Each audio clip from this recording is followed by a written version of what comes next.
But right now, time for Carl Jeffers. Good morning, Mr. Jeffers. Good morning, Don. How are you? I'm fine. That's good. What's on your mind this morning, Carl?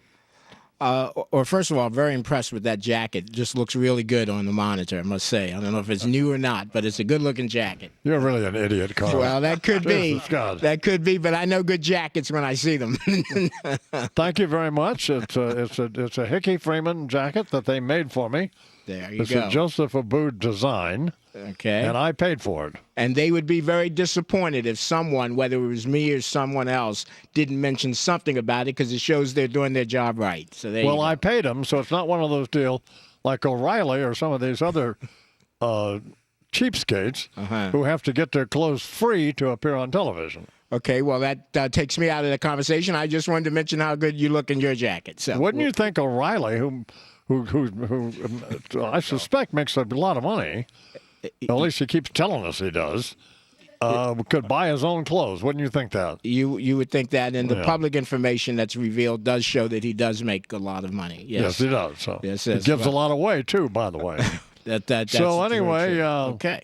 Well, what are you upset about? Or not upset about, but concerned about? No, the veterans deal, this guy, this wacko from Afghanistan that just got released, or Well, we can certainly address both of those. The veterans deal, unfortunately, has actually been removed a bit to the second page because of the Bergdahl incidents, and it should not be. It should remain on the front page because what has been happening with the Veterans Administration, which is not limited to just the Obama tenure, but in fact goes back quite a ways, is something that regardless of what your party affiliation is or what conservative or liberal ideology you adhere to, has to be addressed, Don. It is a travesty of justice to draft or accept volunteers into the armed services to defend and fight for our country and then not treat them properly. So I'm concerned that that's been moved to the back page a bit.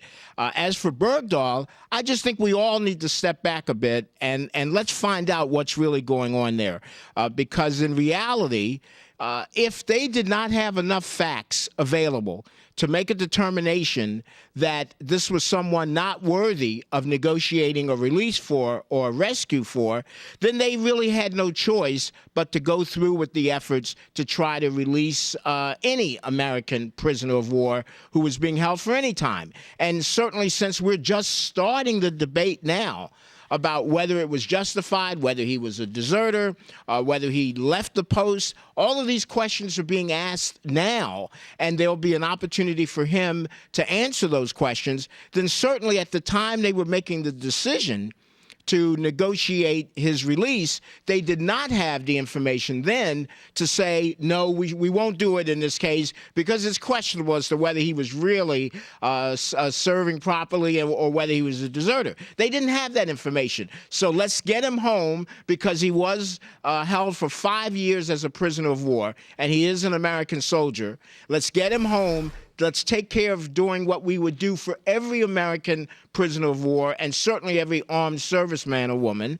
And then we can start the analysis and the questioning and make some determinations about whether or not, in fact, he had held up to his end of the bargain with all of the responsibilities that he has. And so I think that we should not put an overly amount of weight on the other soldiers who served with him, who are very much now seemingly in unison in coming out and saying that he deserted his post and that. Wait a minute. Why shouldn't we accept their word?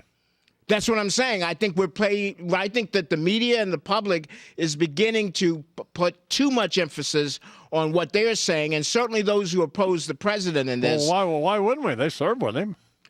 Yes, but the fact is they don't know who we're going to themselves. believe, him or the terrorists? We're going to believe our own American soldiers? Or well, the terrorists are not the ones to say he left his post.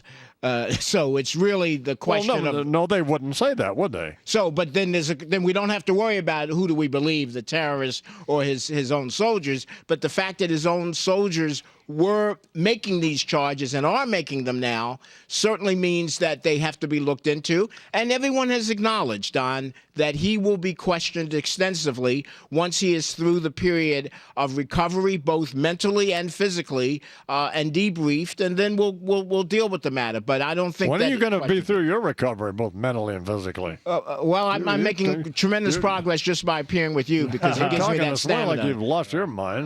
So. To go How forward. about the administration saying they're not going to negotiate with terrorists? Really? Well, really? Many administrations, Don, over history, as you know. Well, no, I don't care about the many administrations over history. Answer the question for this one. Well, the answer for this one would be the same as for the answer for many others, because the point I was establishing, Don. You know something? I'm glad I'm not in the studio there. What would you do? I'd stab you in the neck. That's what I would do. The reality what is. would I do? I'd put an ass whooping on you. That's what I would do. Well, that's debatable at this age. Of course it is, because that's why I'm talking big now, because you're 2,000 miles away. Yeah, I see. If you were there, I would be saying yes sir or no sir. Yeah. But right now, I'm going to whoop your ass. But you are 2,000 miles away, so it's easier to make those statements. Of course it is. Let's have a debate next. Yeah. Debate the Rumble. Just wait till September, man. Yeah. Maybe back on in September. I'm back with his oxygen. Coming, you know me. I'll be go all. Somebody. What's that woman's name who attacked Jay-Z? Solange on you. Oh, Solange. Like Solange Go with an Solange oxygen on tank. you. Oh, On your ass. Solange Knowles. Carl Jefferson, the Imus in the morning program. Whoop. And we're going to Solange, I must have been waterboard you later. Thanks, Carl. 11 minutes down Don. till the hour.